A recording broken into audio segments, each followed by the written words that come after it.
हाँ हाँ हाँ.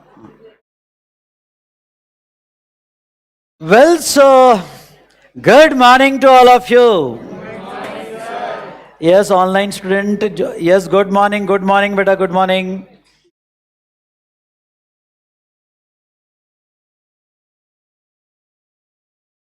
Good morning. चलिए, तो आज का टॉपिक हमारा रिवीजन का आरसीएम एंड ईसीओ. एक्चुअली ये जो है परसों का शेड्यूल था, लेकिन कुछ रीज़न की वजह से मैं आज ले रहा हूँ because I was not well. पर चलिए फटाफट एक अच्छा सा टॉपिक आरसीएम ईसीओ जो आपको थोड़ा टफ जाता है याद रखने में, मेरे साथ रिवाइज कर लोगे तो थोड़ा इजी हो जाएगा. और यस ओके, और इस बार जीएसटी में बोलिए इस बार 40 पार. तो यहाँ पे आरसीएम और ईसीओ हर एरिया हर पॉइंट समझ लेना. आपके जो डाउट्स क्वेश्चन है वो आखिरी में लूंगा. Okay, so good morning to all of you. Good morning बेटा. चलो, तो यहां पे आरसीएम और ईसीओ ये टॉपिक का रिवीजन लेंगे. रेडी? हाउस द जोश? हाँ, तो भाई मैं आवाज सुनना चाहता हूं जो ऑनलाइन कनेक्टेड है. जोश है ना? चलिए, आरसीएम एंड ईसीओ. आरसीएम और ईसीओ टॉपिक में इंपॉर्टेंट क्या है, एग्जाम के हिसाब से आपको सिचुएशन उस कॉन्टेक्स्ट में याद रखना बहुत जरूरी है. ओके, और हर आरसीएम का अपना सेपरेट कॉन्टेक्स्ट है. उस कॉन्टेक्स्ट में जिस चीजें वैसी होगी तो ही आपको यहाँ पे लायबिलिटी आरसीएम में फिक्स करनी है. मतलब क्या कॉन्टेक्स्ट क्या होना चाहिए आपका, मैं बता दूं.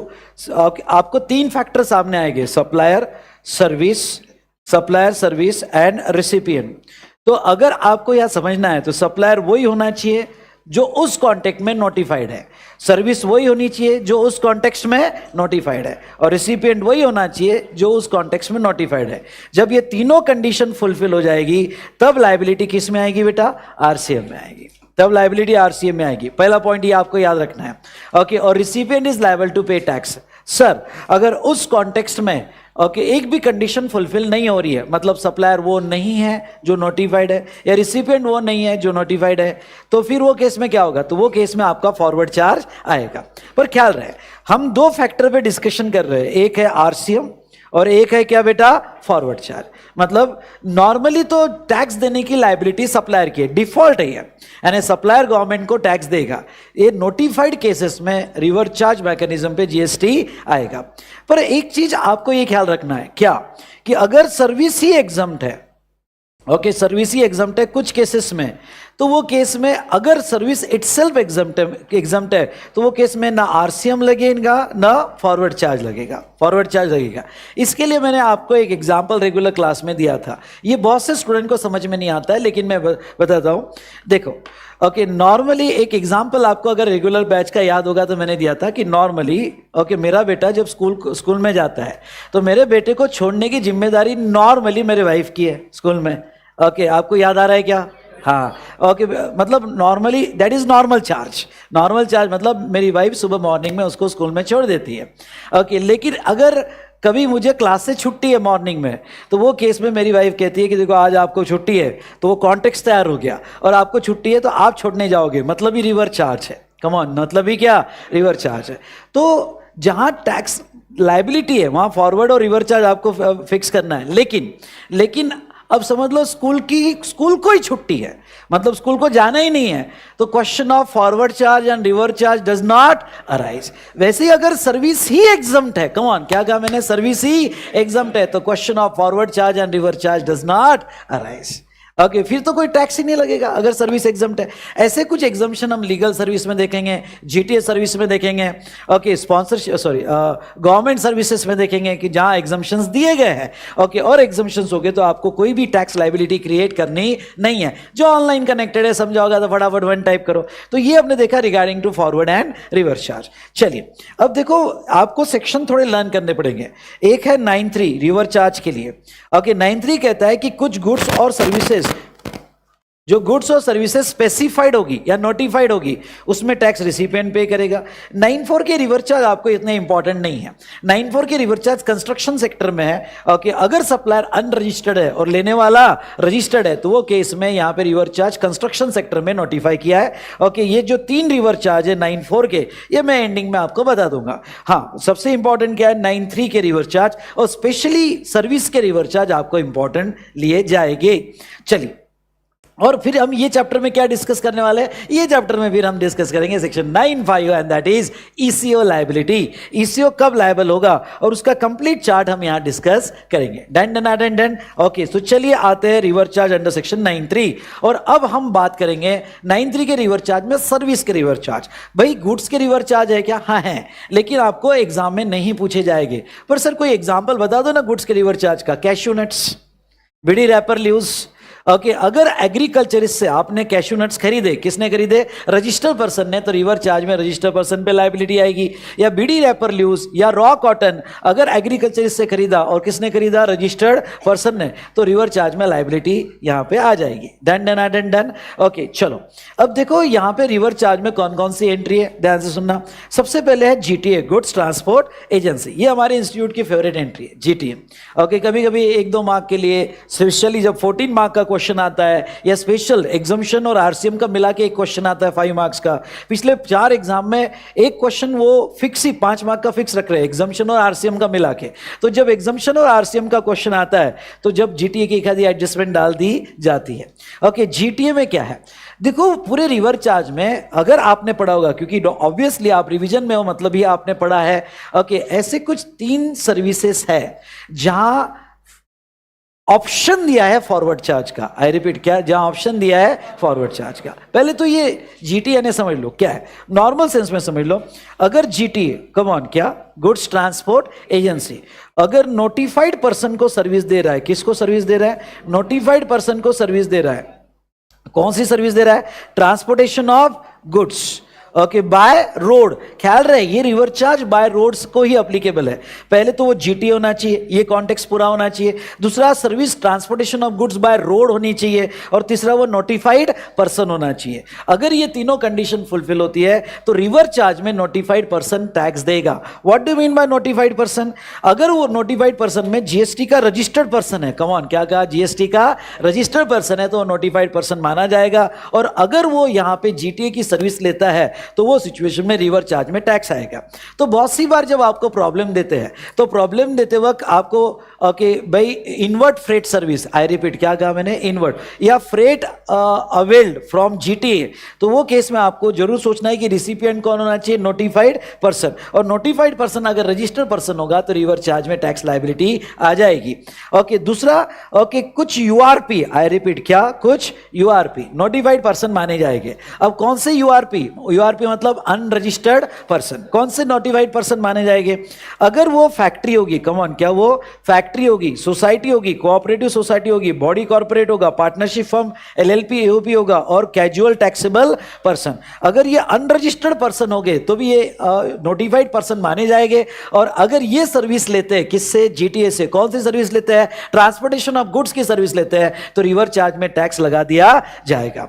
ओके, तो नोटिफाइड पर्सन में, रजिस्टर्ड या अनरजिस्टर्ड में ये कैटेगरी, तो रिवर्स चार्ज में टैक्स आ जाएगा। अब देखो सर, ये बताओ कि रिवर्स चार्ज में टैक्स आ गया और सर्विस लेने वाला ये नोटिफाइड कैटेगरी में है और अनरजिस्टर्ड है, पर सर ये तो रजिस्टर्ड ही नहीं है। पर आप कहते हो रिवर्स चार्ज में factory, society, cooperative society, body corporate, AOP, BOI, partnership firm और सिटी भी, इनको टैक्स देना पड़ेगा रिवर्स चार्ज में। पर सर रजिस्ट्रेशन तो नहीं है, तो इनको कंपलसरी रजिस्ट्रेशन अंडर सेक्शन 24 लेना पड़ेगा। ओके, और यहां पे रिवर्स चार्ज में टैक्स देना पड़ेगा। Done done done done. तो ये था कि रिवर्स चार्ज में आपके ऊपर टैक्स लायबिलिटी कब आएगी। अब दूसरा मैं आपको एक बात बताना चाहता हूं बेटा, और वो कौन सी, वो ध्यान से सुनो। ओके, यहां पे एक एग्जम्पशन भी दिया हुआ है। मतलब क्या? जीटीए सर्विस दे रहा है और जीटीए यूआरपी को दे रहा है। किसको? यूआरपी। और यूआरपी नोटिफाइड कैटेगरी में है तो रिवर्स चार्ज, यूआरपी क्या नोटिफाइड कैटेगरी में है तो रिवर्स चार्ज, पर URP other than notified category है। अब URP other than notified category मतलब ऐसा कोई इंडिविजुअल एचयूएफ जो जीटीए सर्विस ले रहा है, और वो जो जीटीए सर्विस ले रहा है वो factory, society, cooperative society, body corporate, partnership firm और एलएलपी ओके इस नोटिफाइड कैटेगरी में नहीं आ रहा है, तो वो सर्विस ही एग्जम्प्ट है। आई रिपीट, क्या कहा मैंने, वो सर्विस ही एग्जम्प्ट। सिंपल वर्ड में, अगर जीटीए यूआरपी को सर्विस दे, बोलो मेरे साथ, अगर जीटीए यूआरपी को सर्विस दे और वो यूआरपी नोटिफाइड कैटेगरी में नहीं आ रहा है तो सर्विस ही एग्जम्प्ट है, और सर्विस ही एग्जम्प्ट है तो question of forward charge and reverse charge does not arise. School को छुट्टी है तो ना मैं छोड़ूंगा ना मेरी वाइफ छोड़ेगी। ओके, ये समझ में आया क्या? ओके, तो स्कूल को छुट्टी है तो दोनों में से कोई छोड़ने वाला नहीं है। Is it clear? तो यहां पे फॉरवर्ड चार्ज और रिवर्स चार्ज जो है, ये जो हमने देखा यहां पे, तो यहां डिस्कशन किया, एग्जम्पशन देखा, पर इसमें क्या है, जीटीए को जो है यहां पे एक और ऑप्शन दिया है। कौन सा? फॉरवर्ड चार्ज का। तो फॉरवर्ड चार्ज का ऑप्शन जो दिया है वहां जीएसटी के रेट जो है वो जीएसटी के रेट आपको हायर रेट देने पड़ेंगे। अगर जीटीए फॉरवर्ड चार्ज लेना चाहता है तो ले सकता है। What are the benefits of forward charge? मतलब जो रिवर्स चार्ज है, पहले तो मैं बता देता हूं रिवर्स चार्ज का ड्रॉबैक क्या है। ओ भाई साहब, रिवर्स चार्ज होगा मतलब समझ लो जीटीए, कम ऑन, क्या जीटीए ओके नोटिफाइड पर्सन को सर्विस दे रहा है ओके और आरसीएम में टैक्स होगा। आरसीएम मतलब उसका टैक्स कौन पे करेगा? उसका टैक्स नोटिफाइड पर्सन पे करेगा रिवर्स चार्ज में। तो ऐसे केस में जीटीए ने जो गुड्स खरीदे, इनपुट खरीदे, कैपिटल गुड्स खरीदे, या जीटीए ने जो इनपुट सर्विस खरीदी, इसके आईटीसी नहीं मिलते हैं। ओके, ये ड्रॉबैक है रिवर्स चार्ज का। यानी अगर जीटीए की सर्विस रिवर्स चार्ज में है और रिसिपिएंट, कम ऑन, क्या कहा मैंने, रिसिपिएंट उसका टैक्स दे रहा है, तो जो सप्लायर है, सप्लायर को उसका आईटीसी नहीं मिलता है। ओके, तो ये बहुत बड़ा ड्रॉबैक है रिवर्स चार्ज का। इसलिए कुछ सर्विसेज में गवर्नमेंट ने फॉरवर्ड चार्ज दिया है। फॉरवर्ड चार्ज का बेनिफिट क्या हो जाता है? समझ लो जीटीए कुछ यहां पे खुद का टैक्स देने वाला है, तो वो केस में उसने जो इनपुट्स खरीदे, ओके, उसने जो कैपिटल गुड्स खरीदे और इनपुट सर्विस खरीदी, किसने? जीटीए ने, उसका क्रेडिट उसको दे दिया जाएगा। ओके, तो ये बेनिफिट है किसका? ओके, फॉरवर्ड चार्ज का। तो जीटीए को एक ऑप्शन दिया, ऑप्शन 2 फॉरवर्ड चार्ज। इसलिए पूरे जीटीए सर्विस को मैं दो पार्ट में डिवाइड करता हूं। कौन से दो पार्ट में? एक है रिवर्स चार्ज और एक है क्या? फॉरवर्ड। तो GTA does not want to off for क्या? Forward charge. ओके, ये तो आप डिफॉल्ट ही लेना। जब भी कोई प्रॉब्लम हो, जब तक फॉरवर्ड चार्ज ना बोला हो, आई रिपीट, जब तक फॉरवर्ड चार्ज ना बोला हो, आपने डिफॉल्ट एजम्पशन क्या लेना? Reverse charge. तो रिवर्स चार्ज में टैक्स लायबिलिटी 5% से आएगी। कम ऑन, क्या कहा? टैक्स लायबिलिटी 5% से आएगी। अगर लेने वाला रजिस्टर्ड पर्सन है, कम ऑन, क्या कहा मैंने, लेने वाला रजिस्टर्ड पर्सन है तो नोटिफाइड है। और अगर वो लेने वाला अनरजिस्टर्ड होगा, और अनरजिस्टर्ड में ये नोटिफाइड कैटेगरी होगी। कौन सी notified category? Factory, society, cooperative society, body corporate, partnership firm और सीटीबी। तो रिवर्स चार्ज में लायबिलिटी आएगी। तो ये दो लोगों को इन्होंने नोटिफाइड पर्सन बोला है। एक तो रजिस्टर्ड होना चाहिए या अनरजिस्टर्ड में नोटिफाइड कैटेगरी होनी चाहिए, तो रिवर्स चार्ज में टैक्स लायबिलिटी आ जाएगी। लेकिन अगर रिसिपिएंट अनरजिस्टर्ड है, कम ऑन, क्या कहा? रिसिपिएंट अनरजिस्टर्ड, और वो नोटिफाइड कैटेगरी में नहीं आ रहा है, तो वो सर्विस ही क्या है बेटा? एग्जम्प्ट है। ओके, उसके ऊपर कोई जीएसटी नहीं आएगा, ना फॉरवर्ड चार्ज में ना रिवर्स चार्ज में। ओके, और एक एग्जम्पशन है, और वो एग्जम्पशन बता दूं क्या? अगर सर्विस लेने वाला जीटीए से सर्विस ले रहा है गवर्नमेंट, कौन ले रहा है? गवर्नमेंट, या लोकल अथॉरिटी ले रही है, या गवर्नमेंट एजेंसी ले रही है। एक बार फिर से, जीटीए से सर्विस कौन ले रहा है? गवर्नमेंट या लोकल अथॉरिटी या गवर्नमेंट एजेंसी। और ये जो है जीएसटी में रजिस्टर्ड आरपी है। अब हमने क्या पढ़ा था? लेने वाला आरपी होगा तो रिवर्स चार्ज लग जाता है। और इन्होंने जीएसटी में रजिस्ट्रेशन लिया है, लेकिन only for the purpose of क्या? Deducting TDS. Only for the purpose of deducting TDS इन्होंने रजिस्ट्रेशन लिया है। इनका कोई अदर टैक्सेबल सप्लाई नहीं है, तो ये केस में ये सर्विस एग्जाम कर दी जाएगी। तो जीटीए की दो सर्विसेज एग्जाम्पशन याद रखो। चलो मेरे साथ एक बार रिवाइज करो। कौन से दो एग्जाम्पशन? अगर जीटीए ने अनरजिस्टर्ड पर्सन जो नोटिफाइड कैटेगरी में नहीं आता है उसको एग्जाम्पशन है, और जीटीए ने अगर गवर्नमेंट या लोकल अथॉरिटी को सर्विस दिया और वो गवर्नमेंट और local authority only TDS purpose के लिए रजिस्टर्ड है, तो वो केस में एग्जम्पशन दे दिया जाएगा और वहां कोई फॉरवर्ड चार्ज और रिवर्स चार्ज नहीं आएगा। नाउ अगर जीटीए फॉरवर्ड चार्ज में ऑप्शन लेता है तो फिर उसको तो आईटीसी मिल जाएगा।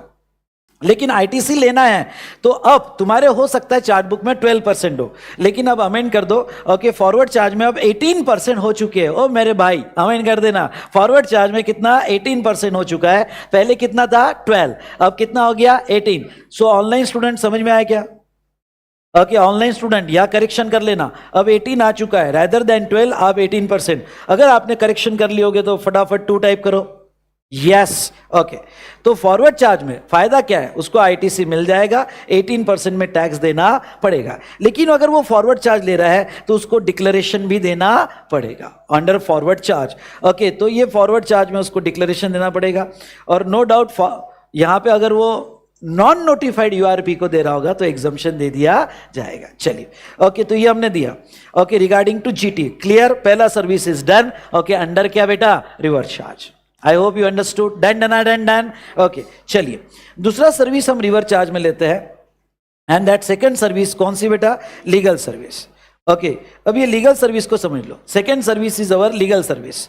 ओके, लीगल सर्विस में अब देखो मैं आपको बता देता हूं, रिवर्स चार्ज में कॉन्टेक्स्ट आपको लर्न करना पड़ेगा। जिस कॉन्टेक्स्ट में जो बोला गया उस कॉन्टेक्स्ट में वो लर्न करना पड़ेगा। जैसे जीटीए के केस में सप्लायर शुड बी कौन, GTA. What do mean by GTA? GTA मतलब जो यहां पे बाय रोड ट्रांसपोर्ट कर रहा है एंड कंसाइनमेंट नोट दे रहा है। क्या कहा मैंने, एंड कंसाइन। तो सप्लायर जीटीए होना चाहिए। ओके, सर्विस बाय रोड ही होनी चाहिए और रिसिपिएंट नोटिफाइड पर्सन होना चाहिए। ओके, अब देखो अगर मैं दूसरा सेक्टर पढ़ाऊं तो दूसरे सेक्टर में सप्लायर कोई अलग रहेगा, सर्विस कुछ अलग रहेगी, रिसिपिएंट कुछ अलग रहेगा। तो जिस कॉन्टेक्स्ट में जो बोला गया वैसा ही लर्न करने का, और वो तीनों कंडीशन फुलफिल हुई तो क्या लगेगा बेटा, रिवर्स चार्ज लगेगा। Done done done done, yes.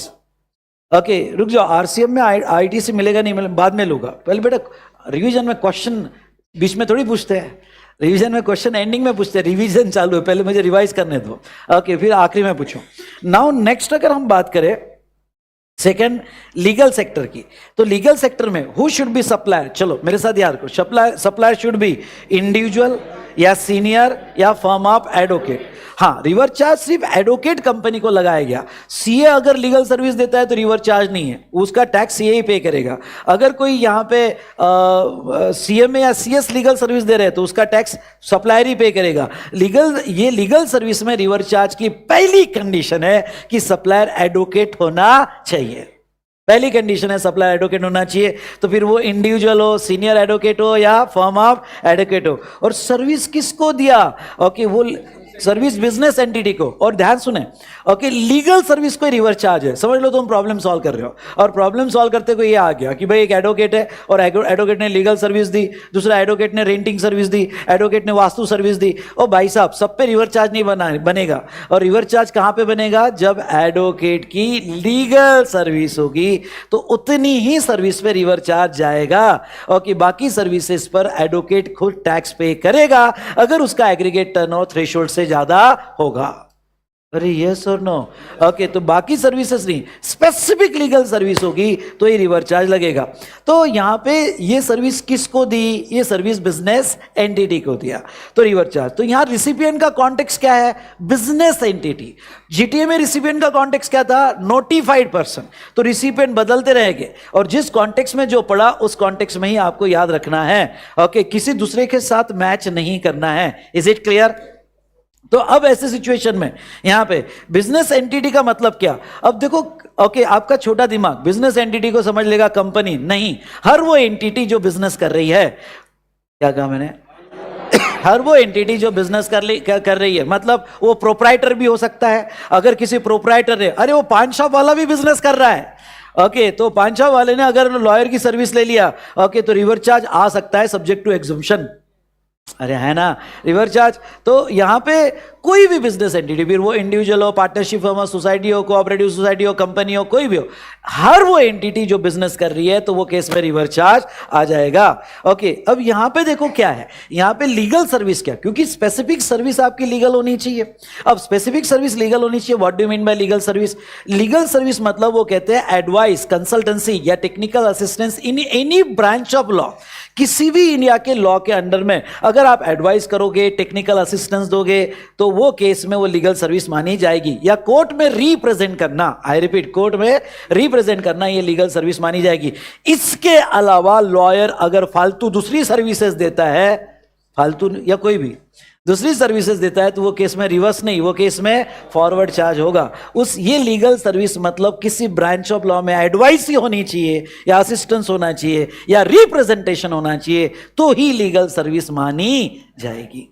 I hope you understood now. अब देखो, मैं आपको एक बात कहूंगा, सारे ऑनलाइन स्टूडेंट जो कनेक्टेड समझ लो, या बाद में जो रिकॉर्डेड मोड में देखोगे ये समझ लो कि जब आप लीगल सर्विस का ये आरसीएम पढ़ रहे हो ना, तो इसके साथ एग्जम्पशन भी पढ़ लो। इसके साथ एग्जम्पशन पढ़ोगे तो जब भी क्वेश्चन पूछा जाएगा तो आपको दोनों चीजें हैंडल करते आएगी। अब देखो, लीगल सेक्टर में एक एग्जम्पशन भी है, चलो मैं आपको याद नहीं होगा, मैं याद दिला देता हूं। ओके, अगर एडवोकेट, आई रिपीट, क्या कहा मैंने, अगर एडवोकेट बिजनेस एंटिटी को सर्विस दे रहा है और जो रिसिपिएंट है, कम ऑन, क्या कहा मैंने, जो रिसिपिएंट बिजनेस एंटिटी है, ओके, वो उसका एग्रीगेट टर्नओवर, आई रिपीट, क्या कहा मैंने, aggregate turnover in preceding financial year, ये ईयर नहीं, preceding financial year below threshold होगा, बिलो थ्रेशोल्ड होगा, तो इस साल ली गई कोई भी लीगल सर्विस एग्जम्प्ट होगी। ओके, एक बार फिर से, किसी एडवोकेट से बिजनेस एंटिटी ने सर्विस ली और उसका प्रीसीडिंग फाइनेंशियल ईयर का एग्रीगेट टर्नओवर बिलो क्या, थ्रेशोल्ड होगा, ओके, तो इस साल ली गई कोई भी लीगल सर्विस एग्जम्प्ट रहेगी, उसके ऊपर जीएसटी नहीं आएगा। तो प्रॉब्लम में ये क्लू दिया जाता है कि भाई recipient is XYZ company and his aggregate turnover in preceding financial year is 50 lakh. मतलब ही समझ लेना कि पिछले साल 50 लाख था, मतलब थ्रेशोल्ड से ज्यादा था, मतलब रिवर्स चार्ज आ सकता है। लेकिन अगर बिलो थ्रेशोल्ड होगा तो आपको लिखना पड़ेगा service is exempt, no question of forward charge and reverse charge will arise. I hope you understood what I am saying. Okay, तो ये था रिगार्डिंग टू बिजनेस एंटिटी वाला सर्विसेज, ओके, जो हमने यहां पे देखा। दूसरा एग्जम्पशन ये है कि लॉयर ने अगर नॉन बिजनेस एंटिटी को सर्विस दिया तो एग्जम्प्ट है, वो तो एग्जम्प्ट ही है। अगर गवर्नमेंट को दिया तो एग्जम्प्ट है, अनदर एडवोकेट को दिया तो एग्जम्प्ट है, और बिजनेस एंटिटी को थ्रेशोल्ड के बेस पर एग्जम्पशन है। ओके, अगर थ्रेशोल्ड से ज्यादा होगा तो रिवर्स चार्ज आ जाएगा। Done done done done. अगर समझा होगा तो जोर से टाइप करो यस सर, और यहां पे लीगल सर्विस का एल टाइप करो। चलो, मजा आया क्या? तो चलो एल टाइप करो। तो यहां पे, तो यहां हमने देखा रिगार्डिंग टू क्या बेटा, legal services. Next reverse charge है आर्बिट्रल ट्रिब्यूनल। ये आर्बिट्रल ट्रिब्यूनल क्या होता है पता है क्या आपको? आर्बिट्रल ट्रिब्यूनल आर्बिट्रेटर, आर्बिट्रेटर होता है। ओके, इंडिया में एक एक्ट है आर्बिट्रेशन एक्ट, जिसके तहत अगर आप किसी भी प्राइवेट पर्सन को अगर झगड़ा हो जाए तो आप आर्बिट्रेटर अपॉइंट कर सकते हैं। मैं भी आर्बिट्रेटर था, ओके, कुछ केस में मुझे अपॉइंट किया गया था। अब ये आर्बिट्रेटर जो सर्विस देता है, ए भाई सुन, ओके, आर्बिट्रेटर जो सर्विस देता है किसको? बिजनेस एंटिटी को, वो टैक्सेबल है। ओके, तो आर्बिट्रेटर अगर बिजनेस एंटिटी को सर्विस देता है, रिसिपिएंट बिजनेस एंटिटी होगा, और तो वो सिचुएशन में रिवर्स चार्ज में टैक्स आएगा। लेकिन यहां पे भी एग्जम्पशन है। अगर आप देखोगे एग्जम्पशन चैप्टर, तो आर्बिट्रेटर अगर बिजनेस एंटिटी को सर्विस दे रहा है और बिजनेस एंटिटी का एग्रीगेट टर्न और प्रीसीडिंग फाइनेंशियल ईयर का बिलो थ्रेशोल्ड होगा, तो वो एग्जम्प्ट ही रहेगा, जिसके ऊपर जीएसटी नहीं आएगा। ओके, या आर्बिट्रेटर नॉन बिजनेस एंटिटी को सर्विस दे रहा है तो एग्जम्प्ट है, और अगर आर्बिट्रेटर गवर्नमेंट को सर्विस दे रहा है तो क्या? एग्जम्प्ट है। ओके, तो ये लीगल सेक्टर के दोनों okay RCM read with exemption हमने कंप्लीट किए। Done done done done. चलो नाउ, अब मैं आपको नेक्स्ट सर्विस लेने वाला हूं, और वो है क्या बेटा? Sponsorship service. ओके, ये सर्विस ना इस बार अच्छे से पढ़ के जाना। इस बार किसके ऊपर क्वेश्चन आ सकता है क्या? अगर आप ओके एग्जाम को, आने वाले एग्जाम को अपीयर हो रहे हो, ओके, तो डेफिनेटली मैं क्वेश्चन इसके ऊपर एक्सपेक्ट कर रहा हूं, क्योंकि पिछले 2 आरटीपी में कंटिन्यूअस क्वेश्चन रिपीट हो रहा है ऑन क्या? Sponsorship service. और इसमें अमेंडमेंट क्या है ये भी ध्यान रखना बच्चा। ओके, अमेंडमेंट यहां पे सुनो क्या हुई है। ओके, पिछले 2 साल में इसमें 2 मेजर अमेंडमेंट हुई है। सॉरी, इसमें ये सर्विस में एक पिछले साल में एक अमेंडमेंट हुई है, वो बता देता हूं। पहला, स्पॉन्सरशिप सर्विस। अब ये स्पॉन्सरशिप सर्विस क्या होती है? ओके, मुझे बताओ भाई, यहां जो है ना सारे स्टूडेंट एक इवेंट मैनेज कर रहे हैं, और ये इवेंट में ओके यहां पे बुलाया जा रहा है यस अरिजीत सिंह को। ओके, तो ठीक है, अरिजीत सिंह को बुलाया जा रहा है, समझ में आया? ओके, और ये इवेंट कौन मैनेज कर रहा है? स्टूडेंट। पर क्या है, स्टूडेंट के पास पैसा कहां से? ओके, अब ये इवेंट के लिए उनको चाहिए स्पॉन्सर्ड अमाउंट। ओके, तो आंसर, तो वो बहुत लोगों के पास गए, किसी ने 5 लाख दिया, किसी ने 10 लाख दिया। V Smart Academy Private Limited ने 1 करोड़ दिया। Okay, V Smart Academy Private Limited ने 1 करोड़। अच्छा बताओ, वी स्मार्ट एकेडमी ने 1 करोड़ दिया, स्पॉन्सर्ड अमाउंट, क्या कहा मैंने, स्पॉन्सर्ड अमाउंट। ओके, तो यहाँ पे, और ये स्टूडेंट एसोसिएशन है, तो मुझे बताओ ओके, कौन किसको सर्विस दे रहा है जिंदगी में। एक चीज, जब तक आप सीए या सीएमए बने रहोगे तब तक ये याद रखना, जिसको पैसा मिलता है ऑलवेज वो सप्लायर होता है, और जो पैसा देता है वो रेसिपिएंट होता है। तो पैसा किसको मिला, स्टूडेंट एसोसिएशन को। ओके, तो ये जो है ये है यहाँ पे सप्लायर। क्या सर्विस देगा, वी स्मार्ट को इस इवेंट के लिए, कम ऑन, वी स्मार्ट को इस इवेंट के लिए स्पॉन्सरशिप देगा। मतलब क्या, मतलब भाई प्रोग्राम में बार बार एक बड़ा एलईडी स्क्रीन आएगा, sponsored by V Smart, banners रहेंगे, टिकट पे पीछे नाम रहेगा वी स्मार्ट, हर स्टूडेंट देखेगा हाँ वी स्मार्ट, फिर ऑथेंटिकेट है। हाँ, तो अब यहाँ पे ओके इवेंट ऑथेंटिकेट है। तो ऐसे सिचुएशन में ओके, कोई भी चैनल हो, कोई भी हो, ओके समझ लो कहीं मतलब टेलीविजन चैनल हो, तो आप देखते हो this program is sponsored by Patanjali. तो इन शॉर्ट मैं आपको ये कहना चाहता हूँ कि सप्लायर, तो कोई भी इंडिया का एनी पर्सन, ओके, अब वर्ड क्या है, एनी पर्सन, और एनी पर्सन अदर देन क्या, body corporate. This is the amendment, this is the amendment last time made by our government, any person other than body corporate. मतलब क्या, India में किसी ने भी स्पॉन्सरशिप सर्विस दी हो other than body corporate, ऐसा होगा।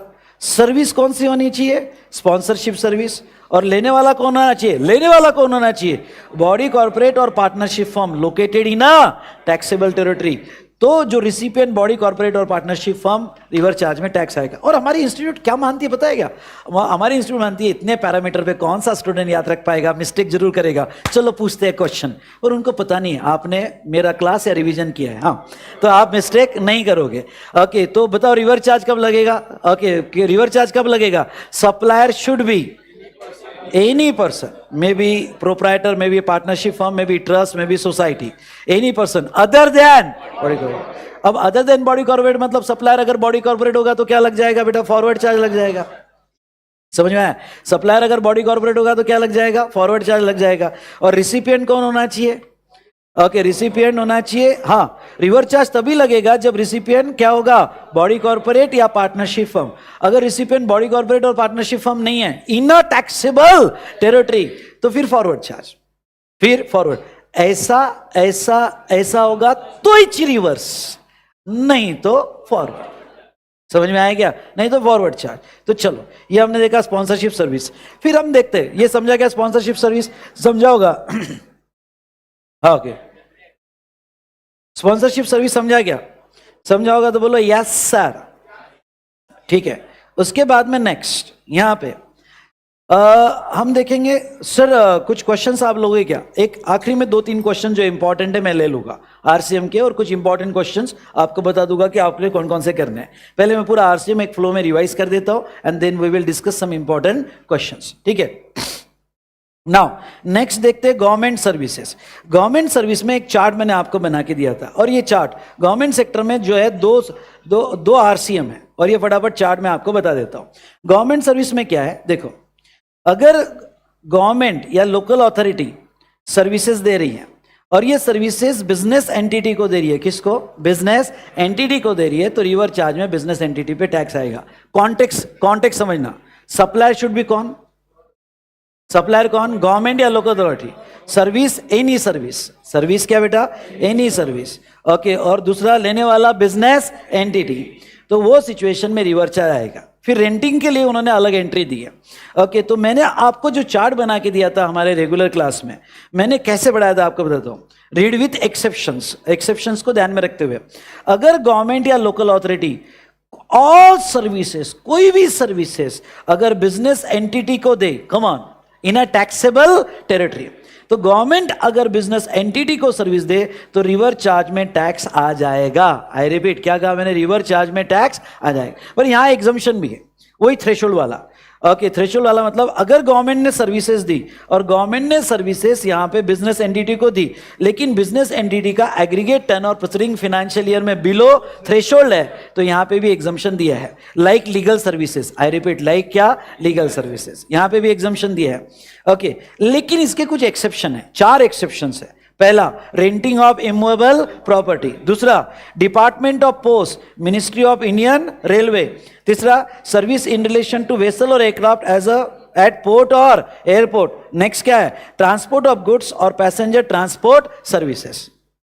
ओके, पैसेंजर ट्रांसपोर्ट सर्विसेज अगर गवर्नमेंट की, तो मैंने क्या किया, मैंने renting of immovable property separate कर दिया, उसको अलग कर दिया। क्यों? क्योंकि उसको 5A भी हिट करता है, तो 5A हिट करता है इसलिए उसको अलग कर दिया। और बाकी 3 एक्सेप्शन। अब मेरी बात एक लाइन में याद रखना, अगर गवर्नमेंट ये 3 सर्विसेज दे रही है, एक बार फिर से, डिपार्टमेंट ऑफ पोस्ट और मिनिस्ट्री ऑफ क्या, इंडियन रेलवे। दूसरा, service in relation to vessel और एयरक्राफ्ट। और तीसरा, गुड्स और पैसेंजर ट्रांसपोर्ट सर्विस, अगर वो टैक्सेबल होगी, तो ये सेक्टर में गवर्नमेंट फॉरवर्ड चार्ज में खुद ही टैक्स देगा, यहां रिवर्स चार्ज अप्लीकेबल नहीं होगा।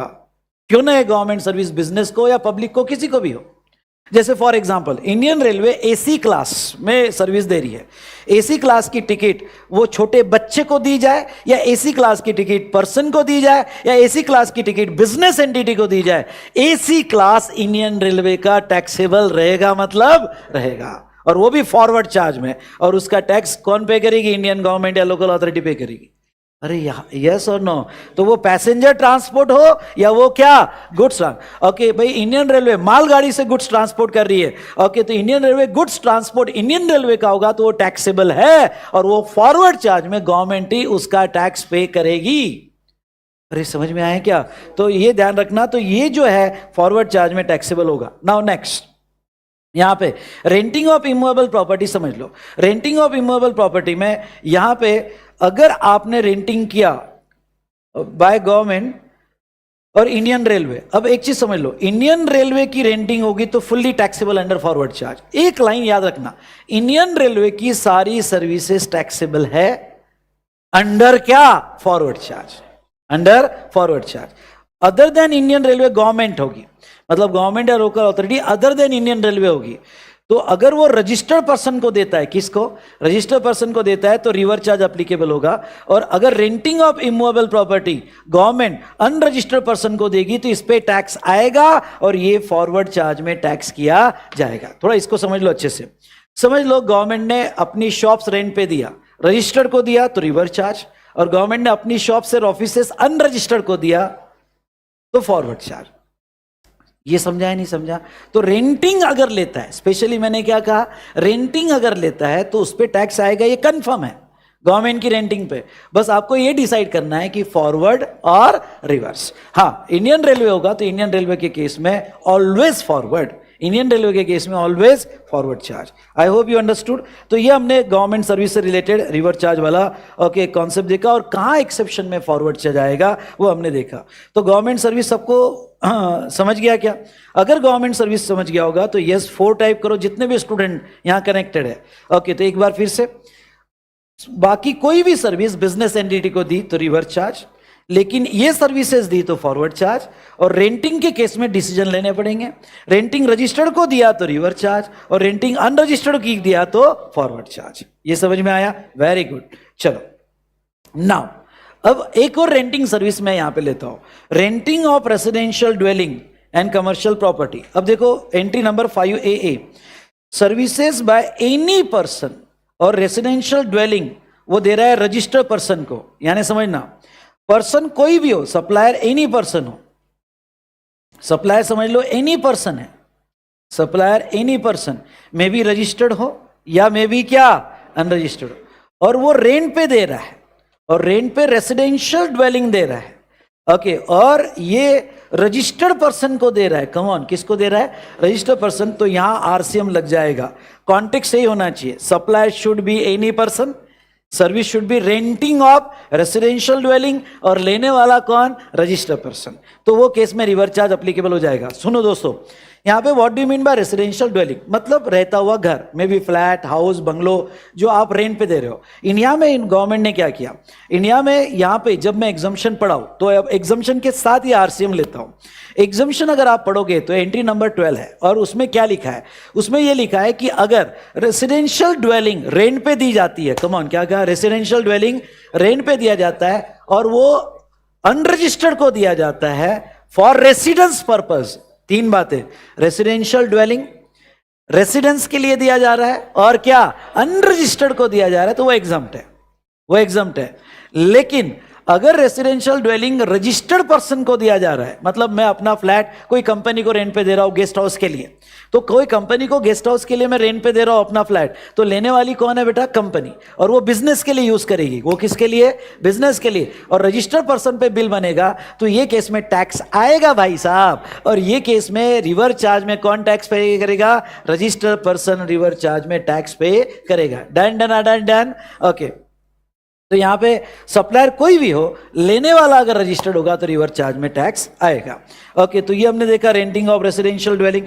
उसके बाद में ओके, नेक्स्ट रिवर चार्ज क्या है, नेक्स्ट रिवर चार्ज है service by way of renting of any immovable property other than क्या, रेसिडेंशियल। ये इंपॉर्टेंट एंट्री है, ये बहुत बार काम आएगी।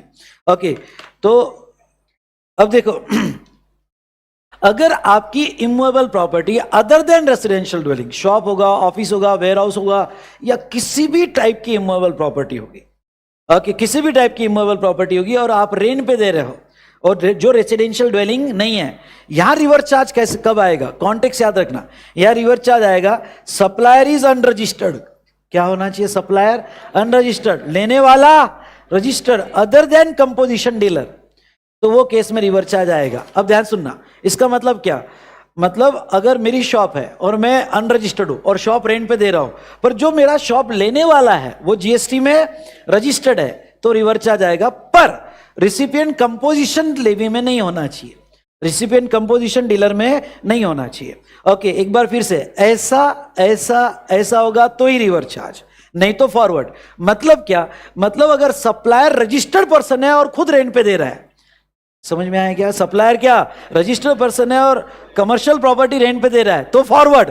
रिवर्स कब लगेगा, रिवर्स कब लगेगा, supplier must be unregistered, supplier must be unregistered. दूसरा रेंटिंग ऑफ क्या, इमूवेबल प्रॉपर्टी, और तीसरा लेने वाला शुड बी रजिस्टर्ड। अगर सर रिसिपिएंट अनरजिस्टर्ड होगा, तो रिसिपिएंट अनरजिस्टर्ड होगा तो वो केस में यहाँ पे फॉरवर्ड चार्ज लगेगा। ओके, ऐसा लेने वाला रजिस्टर्ड पर्सन होगा तो ही, या लेने वाला कंपोजिशन डीलर होगा तो फॉरवर्ड चार्ज। अरे समझ में आया क्या, ओके, आपका recipient registered person other than composition levy होगी तो ही आपका रिवर चार्ज अप्लीकेबल होगा। अब देखो, रेंटिंग पे गवर्नमेंट को बहुत मजा आता है पूछने के लिए, क्योंकि रेंटिंग उन्होंने 3 कॉन्टेक्स्ट में दिया है और बच्चा मिस्टेक करता ही है। एक गवर्नमेंट के कॉन्टेक्स्ट में दिया, अरे है ना, एक क्या गवर्नमेंट के कॉन्टेक्स्ट में दिया, एक ड्वेलिंग के कॉन्टेक्स्ट में दिया, और एक कमर्शियल प्रॉपर्टी के कॉन्टेक्स्ट में दिया, और बच्चा कहीं ना कहीं मिस्टेक करेगा। ओके, अब ख्याल में रखना, प्रॉब्लम में अगर गवर्नमेंट से रेंटिंग हुई, कमॉन, प्रॉब्लम में अगर क्या गवर्नमेंट से रेंटिंग हुई तो आपको ये कॉन्टेक्स्ट लगाना है। ये कॉन्टेक्स्ट में लेने वाला रजिस्टर्ड तो रिवर्स, लेने वाला अनरजिस्टर्ड तो गवर्नमेंट टैक्स देगा। अगर ड्वेलिंग का रेंटिंग हुआ तो ये कॉन्टेक्स्ट लगाना है। ओके, ड्वेलिंग का रेंटिंग होता है तो सप्लायर एनी पर्सन, और लेने वाला अगर क्या रजिस्टर्ड पर्सन होगा तो ही रिवर चार्ज लगेगा। और तीसरा, okay, other than residential dwelling commercial property होगी तो कॉन्टेक्स्ट यही चाहिए, सप्लायर शुड बी अनरजिस्टर्ड, लेने वाला registered person, other than composition levy. तो रेंटिंग के तीनों अलग अलग कॉन्टेक्स्ट याद रखना। ओके, इंस्टीट्यूट आपको कंफ्यूज करेगी रेंटिंग ऑफ इमूवेबल प्रॉपर्टी पे। डन डन डन डन, समझा होगा तो टाइप करो एमजेड एमजेड, मजा आ गया, मजा आ गया, मजा आ गया। ठीक है, तो चलिए अब इस थोड़ा आगे का डिस्कशन लेते हैं।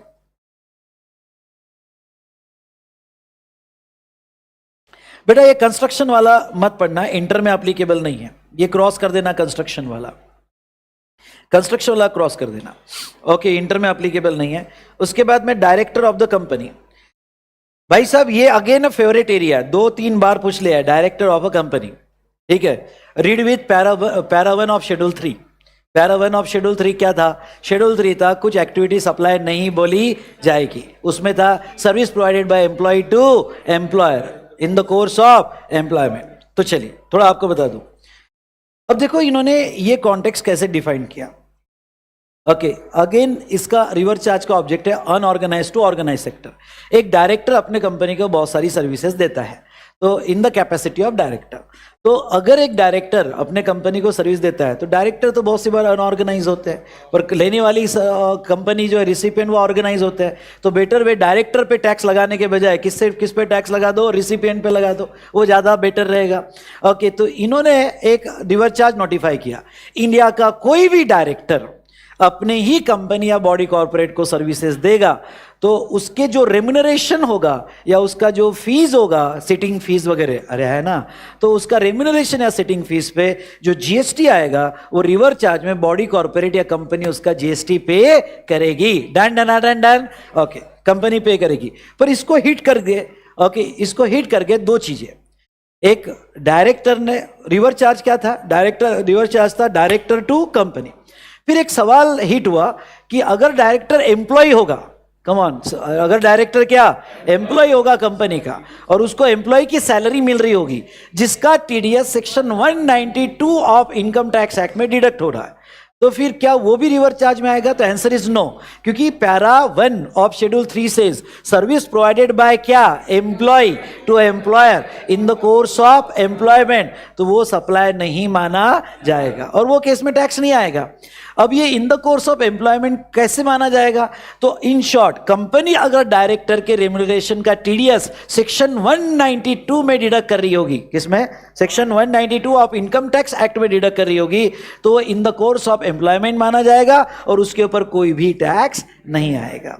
लेकिन अगर कंपनी उसका टीडीएस 194J या अदर सेक्शन में डिडक्ट कर रही होगी तो फिर वो डायरेक्टर सर्विस मानी जाएगी और रिवर चार्ज में उसका क्या? जीएसटी कंपनी को पे करना पड़ेगा। ये सिंपल क्राइटेरिया उन्होंने रखा।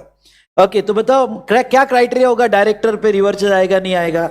Okay, what which section you utilize for deduction of क्या? TDS under income tax act 192 no tax and 194J tax आ जाएगा। Done done done done. Yes, अब और एक चीज हिट कर गई ये रिवर चार्ज को, कौन सा?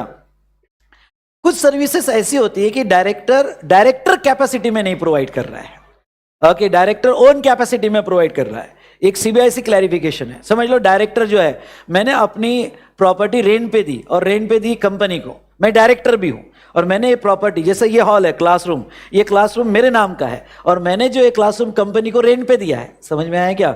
अब ये रेंट पे देना, ये मैं डायरेक्टर रहूंगा तो भी ठीक है, नहीं रहूंगा तो भी रेंटिंग अलग है, not in my director capacity. अरे है ना, तो सवाल यह है कि अगर डायरेक्टर कोई ऐसी सर्विस दे रहा है जिसका पैसा ले रहा है पर वो डायरेक्टर्स कैपेसिटी में नहीं है, वो उसकी इंडिविजुअल कैपेसिटी में है, जैसे रेंटिंग ऑफ इमूवेबल प्रॉपर्टी ले लो या कोई दूसरी सर्विस ले लो जो मैं इंडिविजुअल कैपेसिटी है, तो सीबीआईसी ने एक एग्जांपल दिया रेंटिंग ऑफ इमूवेबल प्रॉपर्टी, तो क्या इस पर भी रिवर चार्ज आएगा क्या? तो बहुत अच्छा क्लैरिफिकेशन बच्चों, और क्लैरिफिकेशन ये था कि नहीं, ये रिवर चार्ज वहीं अप्लाई होगा, ये रिवर चार्ज क्या वहीं अप्लाई होगा जो डायरेक्टर कैपेसिटी में service the, like a sitting fees या रेम्यूनरेशन। लेकिन अगर कोई सर्विस डायरेक्टर दे रहा है कंपनी को और वो अपने किस में दे रहा है बेटा? पर्सनल कैपेसिटी में दे रहा है। किस में दे रहा है? पर्सनल कैपेसिटी में, तो रिवर चार्ज अप्लाई नहीं होगा, वहां फॉरवर्ड चार्ज में डायरेक्टर गवर्नमेंट को टैक्स देगा। ये समझा है नहीं समझा? Subject to threshold. Okay, subject to threshold, क्योंकि जैसे ही फॉरवर्ड चार्ज में चीज आ जाती है थ्रेशोल्ड मिल जाता है। ये समझा है नहीं समझा? ओके, तो चलिए, ये हमने देखा डायरेक्टर कैपेसिटी, डायरेक्टर सर्विस समझा क्या? समझा होगा तो बोलो यस सर। ओके, बाकी तो सारे इंश्योरेंस और बैंकिंग सेक्टर के एजेंट्स कवर कर लिए। ओके, ये छोटे छोटे एजेंट जो थे, अनऑर्गेनाइज सेक्टर था और अनऑर्गेनाइज सेक्टर से ओके ऑर्गेनाइज सेक्टर सर्विसेज ले रहा था, तो उन्होंने ढूंढ के निकाले रिवर चार्ज में और ये सेक्टर कवर कर लिए। एक बात मैं सबको बता देना चाहता हूं, रिवर चार्ज सबको मत लगाना, सारे कॉन्टेक्स्ट लर्न करके जाना। ऐसा ऐसा होगा तो रिवर चार्ज क्या हो जाता है, धीरे धीरे आपकी मेंटेलिटी क्या हो जाती है, रिवर चार्ज, और ये रिवर चार्ज में कोई भी चीज रिवर चार्ज में सोचते हो, नहीं, हर चीज रिवर चार्ज में नहीं आएगी। ओके, अगर इस कॉन्टेक्स्ट में आ रहा होगा तो ही रिवर चार्ज में आएगी, अदरवाइज डिफॉल्ट क्या रहेगा बेटा? Forward charge. Now okay, next reverse charge insurance agent. कोई भी इंडिया का इंश्योरेंस एजेंट इंश्योरेंस कंपनी को सर्विस दे रहा है, ओके समझ लो ये इंश्योरेंस एजेंट है और ये इंश्योरेंस कंपनी को सर्विस दे रहा है, तो वो केस में रिवर्स चार्ज आ जाएगा, ओके और उसका टैक्स कौन पे करेगी? इंश्योरेंस। तो इंश्योरेंस कंपनी जो भी उसको कमीशन प्रोसेस कर रही है उसका टैक्स रिवर्स चार्ज में इंश्योरेंस कंपनी पे करेगी। तो ये एक एजेंट सेक्टर तो इन्होंने 6-7 कवर किए, अलग अलग एजेंट्स, ओके तो ये हमने देखा। उसके बाद में recovery agent, okay recovery agent में एनी रिकवरी एजेंट, ध्यान से सुनो क्या कहा, एनी रिकवरी एजेंट बैंक को सर्विस दे रहा। अब ये रिकवरी एजेंट क्या होते हैं? वसूली वाले, ओके बैंक वसूली वाले लगाते हैं, वसूली भाई, ओके और ये क्या होता है कि जो डिफॉल्टर्स है उनके पैसा रिकवर करके बैंक को देते हैं और बैंक को देने के बाद ये कमीशन लेते हैं। तो सर्विस ओके रिकवरी एजेंट जो है, ओके रिकवरी एजेंट बैंक को दे रहा है। तो रिकवरी एजेंट अगर कोई भी बैंक को सर्विस देता है या फाइनेंशियल इंस्टीट्यूशन या एनबीएफसी को देता है इन अ टैक्सेबल टेरिटरी, तो उसके कमीशन का टैक्स ओके रिकवरी एजेंट नहीं देगा, उसके कमीशन का टैक्स रिवर्स चार्ज में कौन देगा बेटा? बैंकिंग एंड फाइनेंशियल इंस्टीट्यूशन देगी। आई होप यू अंडरस्टूड, ओके तो ये था रिकवरी एजेंट। ख्याल रहे रिकवरी एजेंट में एनी रिकवरी एजेंट बोला है, मतलब ऐसा कोई क्राइटेरिया नहीं है कि अदर देन बॉडी कॉर्पोरेट या अदर देन दिस, ये कॉन्टेक्स्ट याद रखना, ये कॉन्टेक्स्ट है एनी रिकवरी एजेंट, ओके चलो कॉपीराइट थोड़ा मैं बाद में लेता हूं, ओके दूसरा ले लेता हूं DSA, direct selling agent, okay DSA direct selling agent. अब ये डायरेक्ट सेलिंग एजेंट क्या है? नीचे आ जाओ, डायरेक्ट सेलिंग एजेंट। अब ये डायरेक्ट सेलिंग एजेंट होते हैं जो बैंक के लोन प्रोडक्ट को प्रमोट करते हैं, ओके बैंक की जितने भी लोन है, व्हीकल लोन है, हाउसिंग लोन है, फिर अलग अलग ऑटो लोन्स है, तो इनको कस्टमर तक प्रमोट किया जाता है। इसके लिए होते हैं एजेंट्स, जिसका नाम होता है direct selling agents of bank, यानी बैंक के सारे लोन प्रोडक्ट वो सेल करती है, ओके और जो कस्टमर को सेल करती है उसका कमीशन लेती है। किससे कमीशन लेती है? बैंक से लेती है। कम ऑन, किससे कमीशन लेती है? बैंक से लेती है। तो अगर अब देखो यहां पे ये कॉन्टेक्स्ट याद रखना, जब बात डीएसए की है, कम ऑन जब बात क्या डीएसए की है, तो डीएसए इंडिविजुअल होगा और बैंक को सर्विस देगा तो ही रिवर्स चार्ज है। आई रिपीट, रिकवरी एजेंट में ऐसा नहीं है, रिकवरी एजेंट में कोई भी होगा और बैंक को सर्विस दे रहा है तो रिवर्स चार्ज है। पर जब बात डीएसए की है तो डीएसए डायरेक्ट सेलिंग एजेंट है और बैंक और एनबीएफसी को सर्विस दे रहा है, तो वो केस में रिवर्स चार्ज है। लेकिन यहां लिखा है अदर देन बॉडी कॉर्पोरेट और पार्टनरशिप फर्म, यहां तुम गलती करोगे और यही इंस्टीट्यूट पूछेगी। मतलब यह कि डायरेक्ट सेलिंग एजेंट जो है, ध्यान से सुनना, डायरेक्ट सेलिंग एजेंट जो है वो बॉडी कॉर्पोरेट है या क्या है? फर्म है, ओके तो वो केस में रिवर्स लगेगा या फॉरवर्ड लगेगा? फॉरवर्ड। ओनली इंडिविजुअल होगा तो ही रिवर्स, ओके अदर केस में क्या बेटा? फॉरवर्ड। तो बैंकिंग को सर्विस दे रहा है, सॉरी बैंकिंग को सर्विस दे रहा है, एनबीएफसी को सर्विस दे रहा है, तो वो केस में फॉरवर्ड चार्ज लगेगा। दूसरा बिजनेस फैसिलिटेटर, ध्यान सुनना मैं क्या कह रहा हूं, बिजनेस फैसिलिटेटर। अगर बिजनेस फैसिलिटेटर बैंकिंग को सर्विस दे रहा है तो वो केस में बैंकिंग कंपनी रिवर्स चार्ज में टैक्स देगी। अब ये बिजनेस फैसिलिटेटर एक तरह का एजेंट ही होता है, पर नाम होता है बिजनेस फैसिलिटेटर। ये बिजनेस फैसिलिटेटर क्या होता है? ओके मैं आपको बता दूं, एक तरह की ये मिनी बैंक होती है। आई रिपीट, क्या कहा मैंने? मिनी बैंक होती है। मतलब क्या होता है कि ये बैंक के प्रोडक्ट को गांव-गांव तक पहुंचाते हैं, ओके या रिमोट एरिया में पहुंचाते हैं, स्लम एरिया में पहुंचाते हैं, ओके बैंक के भी आप पे पैसा कलेक्शन करके डिपॉजिट करते हैं, विड्रॉल करके, तो आपको फैसिलिटी देते हैं। ओके इनको आरबीआई से लाइसेंस लेना पड़ता है और एक तरह की ये मिनी बैंक चलाते हैं जिसको बैंक से अथॉरिटी मिलती है, जिसमें बैंक को प्रमोट किया जाता है रिमोट एरिया में, स्लम एरिया में, विलेज एरिया में, अर्बन एरिया में बैंक को प्रमोट किया जाता है। इसको कहा जाता है बिजनेस फैसिलिटेटर। और बिजनेस फैसिलिटेटर किसको सर्विस दे रहा है? बैंक को सर्विस दे रहा है, तो ये कमीशन लेता है बैंक से, ओके उसके सर्विस प्रमोट करने का, तो वो कमीशन पे रिवर्स चार्ज में ओके फैसिलिटेटर टैक्स देगा या बैंक टैक्स देगी? बैंक टैक्स देगी। नाउ नेक्स्ट बेटा बिजनेस करस्पॉन्डेंट। आई रिपीट, मैंने क्या कहा? Business correspondent. ये बिजनेस करस्पॉन्डेंट भी लगभग जो है ओके इनका रोल थोड़ा बड़ा रहता है, ओके और एक तरह का ये जो है इंस्टीट्यूशन टाइप होता है जो बैंक को सर्विस देता है। अगेन बैंक के प्रोडक्ट को प्रमोट करता है, सेविंग अकाउंट को प्रमोट करता है, एफडी को प्रमोट करता है, बैंक के बिहाफ पे बहुत से डॉक्यूमेंटेशन कंप्लायंसेस कर लेता है। ओके अगेन ये भी एक तरह की मिनी बैंक है, लेकिन ओके ये इंस्टीट्यूशनल बैंक है, ओके जो बैंक को सपोर्ट करती है, एक तरह की इंस्टीट्यूट होती है, उसको कहते हैं बिजनेस करस्पॉन्डेंट। बिजनेस फैसिलिटेटर अलग और बिजनेस करस्पॉन्डेंट अलग। तो ख्याल रहे, बिजनेस फैसिलिटेटर अगर बैंक को सर्विस दे रहा है, कम ऑन, बिजनेस फैसिलिटेटर अगर क्या बैंक को सर्विस दे रहा है तो रिवर्स चार्ज।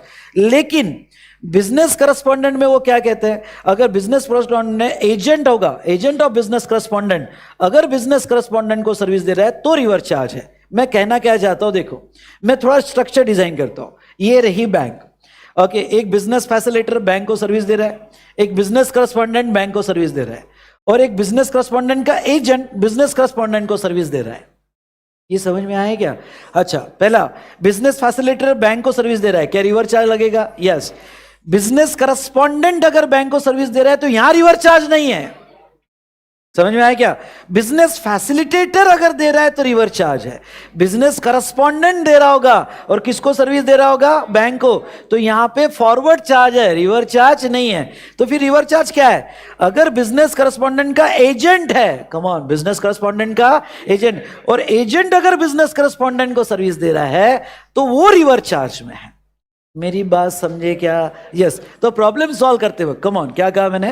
प्रॉब्लम सॉल्व करते वक्त अगर आपका आ गया क्या कि भाई बिजनेस करस्पॉन्डेंट बैंक को सर्विस दे रहा है, कोई रिवर्स चार्ज नहीं, फॉरवर्ड चार्ज, लेकिन agent of business correspondent bank को सर्विस दे रहा है तो वो केस में रिवर्स चार्ज लग जाएगा। ओके, तो ये एरिया में रिवर्स चार्ज है, agent to business correspondent. I hope you understood, yes और नो? यस। तो चलिए, ओके, ये हमने देखा बिजनेस करस्पॉन्डेंट का। ओके भाई, ऑनलाइन स्टूडेंट समझ में आ रहा है क्या? बोलो यस सर। ओके, आप एक्टिवली मेरे साथ इन्वॉल्व रहो। उसके बाद में security services. Okay, next security services important, अच्छे से पढ़ के जाना। ओके, सिक्योरिटी सर्विसेज में अगर हम यहाँ पे देखें तो supply of security services as a security personnel, मतलब आप जो है आपने यहाँ पे सिक्योरिटी गार्ड प्रोवाइड करते हो। सप्लायर वॉचमैन सर्विसेज प्रोवाइड करता है, सिक्योरिटी गार्ड सर्विस प्रोवाइड करता है, या बाउंसर सर्विस प्रोवाइड करता है, या जेड सिक्योरिटी सर्विस प्रोवाइड हो रही है। तो ऐसे केस में कोई भी सिक्योरिटी सर्विस जिसमें पर्सन दिए हो, आई रिपीट, जिसमें पर्सन दिए हो। अब जैसा अभी पार्टी हुई तो वी स्मार्ट ने भी बाउंसर की सर्विस ली। कोई सर्विस प्रोवाइड करने वाला था, वी स्मार्ट ने भी क्या लिया? बाउंसर की सर्विस लिया, जिसमें पर्सनल प्रोवाइड किए गए। आई रिपीट, क्या? पर्सनल प्रोवाइड किए गए। सीसीटीवी सिक्योरिटी नहीं, बाकी सिक्योरिटी नहीं। ये रिवर्स चार्ज तभी अप्लाई होगा अगर सप्लायर ने पर्सनल सप्लाई किए होंगे तो। अरे समझा या नहीं समझा? ओके, दूसरा, to any person other than क्या? Body corporate, recipient, sorry supplier by any person other than body corporate. पर ख्याल रहे, सप्लायर जो है वो कोई भी person other than body corporate, यानी सप्लायर अगर खुद बॉडी कॉर्पोरेट होगा तो रिवर्स चार्ज अप्लाई नहीं होगा। रिवर्स चार्ज तभी अप्लाई होगा जब वो any person other than body corporate, और लेने वाला कौन? Registered person. हमने जो सिक्योरिटी सर्विस ली, ओके, अभी इवेंट में, वो सिक्योरिटी सर्विस हमने पार्टनरशिप फर्म से ली थी। किससे ली थी? पार्टनर। और लेने वाला वी स्मार्ट था, रजिस्टर्ड पर्सन अंडर क्या? जीएसटी। तो बताओ उसका टैक्स कौन देगा? वी स्मार्ट रिवर्स चार्ज में देगा। लेकिन अगर supplier security service supplier body corporate होता और वी स्मार्ट लेता तो फॉरवर्ड चार्ज होता। ये समझ में आया क्या? तो लेने वाला registered person in taxable territory होगा तो रिवर्स, यहाँ पे रिवर्स चार्ज लगेगा। तो अगेन सर्विस यही होनी चाहिए जिसमें पर्सनल सप्लाई होनी चाहिए, supply any person other than body corporate, और लेने वाला कौन? Registered person. तो रिवर्स चार्ज में टैक्स आएगा। नाउ अब यहां पे समझ लो, कुछ एग्जम्पशन है। अगर ये सर्विस गवर्नमेंट को दी जो टीडीएस के लिए रजिस्टर्ड है तो एग्जम्प्ट है, और ये अगर कंपोजिशन स्कीम को दी, अगर आपने, हाँ ये वाला इंपॉर्टेंट है, सिक्योरिटी सर्विस ऐसे रजिस्टर्ड पर्सन को दी जो कंपोजिशन स्कीम में है तो यहां रिवर्स चार्ज अप्लाई नहीं होगा। नहीं, पहला वाला भी एग्जाम्पशन में नहीं है, गवर्नमेंट को दिया तो भी फॉरवर्ड चार्ज में रहेगा। कम ऑन, जीटीए वाला एग्जाम्प्ट है, सॉरी क्या कहा? जीटीए वाला एग्जाम्प्ट है। यहां अगर सिक्योरिटी सर्विस गवर्नमेंट को दिया जो टीडीएस के लिए रजिस्टर्ड है तो रिवर्स चार्ज नहीं, क्या लगेगा? Forward charge. या कंपोजिशन डीलर को दिया तो रिवर्स चार्ज नहीं, क्या लगेगा बेटा? Forward charge. I hope you understood what I am saying. Okay, तो ये था रिगार्डिंग टू सिक्योरिटी सर्विसेज। अब renting of motor vehicle, renting of motor vehicle, और ख्याल रहे यहां पे भी एक अमेंडमेंट हो गई। जो पुराने स्टूडेंट है 12 के जगह 18 हो गया है रेट, यहां 12 के जगह 18 हो गया है। नाउ थोड़ा ये समझ लो, renting of motor vehicle India में, ध्यान से सुनना एक एक पॉइंट, इंडिया में कोई भी अपना मोटर व्हीकल रेंटिंग पे दे रहा है। पहला पॉइंट क्या? मोटर व्हीकल रेंटिंग पे दे रहा है। दूसरा, वो motor vehicle design to carry passenger है, वो motor vehicle design to carry. देखो भाई साहब, आपको जीएसटी में यही कमाल है, जो ये कमाल मैनेज कर पाया। रेंटिंग यहाँ पे भी दिखेगा, renting of motor vehicle ITC में भी दिखेगा, renting of motor vehicle exemption में भी दिखेगा। अरे आया ना, हायरिंग और रेंटिंग ऑफ मोटर व्हीकल, पर किस कॉन्टेक्स्ट में क्या बोला है ये आपको समझना जरूरी है। मैच द फॉलोइंग मत कर देना, सब कॉन्टेक्स्ट अलग अलग है। इंडिया में अगर कोई रेंटिंग ऑफ मोटर व्हीकल करता है, पॉइंट नंबर 1, वो motor vehicle design to carry passenger होना चाहिए, मतलब बस कार वगैरह। अरे है ना, बस कार वगैरह। और वो मोटर व्हीकल रेंट करते वक्त कॉस्ट ऑफ फ्यूल के साथ दे रहा है, मतलब ही मैं आपको कार रेंट पे दे रहा हूँ, आप कहीं बाहर घूमने जा रहे हो, बस रेंट पे दे रहा हूँ, आप कहीं बाहर घूमने जा रहे हो, और मैं आपको रेंट पे दे रहा हूँ 50 रुपीज़ पर किलोमीटर, जिसमें पेट्रोल मेरा, 50 रुपीज़ पर किलोमीटर जिसमें पेट्रोल मेरा। अरे समझ में आया क्या? तो कॉस्ट ऑफ फ्यूल इंक्लूडेड चाहिए। Okay, in consideration supplier any person other than क्या, बॉडी कॉर्पोरेट। बाप रे, ये भी फैक्टर कि supplier any person other than body corporate यानी अनऑर्गेनाइज सेक्टर, और लेने वाला बॉडी कॉर्पोरेट। जब ये 6 कंडीशन पूरी होगी तब रिवर्स चार्ज है। बताओ कौन सी 6 कंडीशन, एक बार मेरे साथ रिवाइज करो। पहला क्या होना चाहिए, रेंटिंग ऑफ मोटर व्हीकल। दूसरा, डिजाइन टू कैरी पैसेंजर्स। तीसरा, cost of fuel included. Okay, fourth क्या, supplier any person other than body corporate, और लेने वाला बॉडी कॉर्पोरेट। ये 6 कॉन्टेक्स्ट में लर्न करना पड़ेगा ये। अगर ये 6 कंडीशन फुलफिल हुई, और एक है ओके, और वो है कि सप्लायर ने 18% वाला ऑप्शन ना लिया हो। सप्लायर ने क्या, 18% फॉरवर्ड वाला ऑप्शन ना लिया हो। ओके, ये सारी कंडीशन फुलफिल होती है तो रिवर्स चार्ज और बॉडी कॉर्पोरेट उसका टैक्स पे करेगा। ओके, मतलब ये एक ऐसी और सर्विस, कम ऑन, ये एक ऐसी और सर्विस जहां फॉरवर्ड चार्ज का ऑप्शन गवर्नमेंट ने दिया है। एक कहा देखा था हमने, जीटीए, दूसरा अभी कहा देखे, रेंटिंग। अरे भाई समझ में आया कि नहीं आया? ओके चलो, अब मैं आता हूं कॉपीराइट सर्विसेज पे। कॉपीराइट सर्विसेज, अब देखो कॉपीराइट सर्विसेज 2 तरह की कॉपीराइट सर्विसेज है, very important for exam.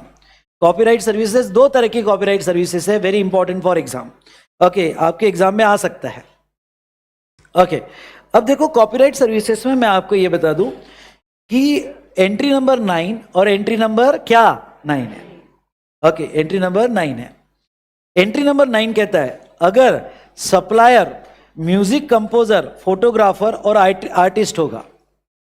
Supplier कौन, म्यूजिक कंपोजर, फोटोग्राफर और आर्टिस्ट होगा।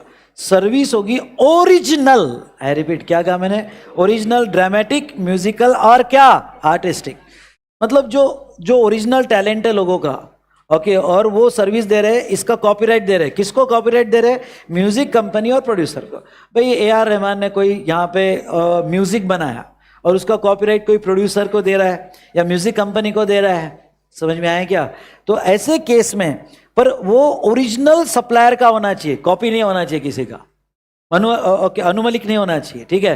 तो यहाँ पे जहां तक देखा जाए तो वो ओरिजिनल, ड्रामेटिक और म्यूजिकल और क्या, आर्टिस्टिक वर्क होना चाहिए। और लेने वाला कौन, म्यूजिक कंपनी या प्रोड्यूसर, तो रिवर्स चार्ज में ये टैक्स पे करेगा। Done done done done. Now दूसरा, अगर सप्लायर, सेकेंड एंट्री समझ लो, एंट्री नंबर 9 है। सप्लायर अगर ऑथर है और ओरिजिनल लिटरेरी वर्क है और रिसिपिएंट पब्लिशर है, समझ लो मैंने कोई बुक लिखी, ओके, इनडायरेक्ट टैक्स पे, और बुक लिखी, मैं ऑथर हूं, ओरिजिनल है, मैंने सच में कहीं से कॉपी नहीं किया, मेरे चार्ट्स, मेरे पिक्चर्स, अरे है ना, not copied from any, original talent है।